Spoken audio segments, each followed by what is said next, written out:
Still on property documents, never make the mistake of mutilating any information on a property document. Why is that? Because it could, or is most likely going to render that document null and void, and as such not admissible in the court of law as a document that is official, especially relating to the particular property that that document is of. It is just the position of the law.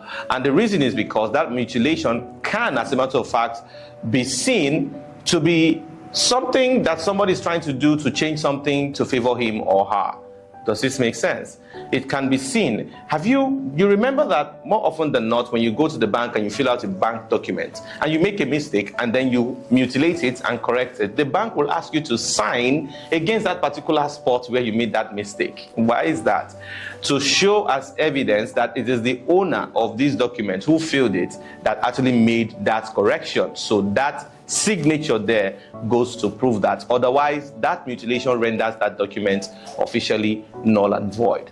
It gets even more serious with property documents. So if you have an error on a property document or something you want to change, you don't do that on your own. You go to the authorities from whom you obtained that document for them to make that correction and reprint the document, because there must never be any sort of cancellation, correction, or mutilation on a property document. Otherwise, it could be rendered null and void, meaning that document does no longer stand as evidence of ownership or as title to that property, and based on that, the property owner could actually lose that property because he doesn't have evidence to prove that the property is his or hers.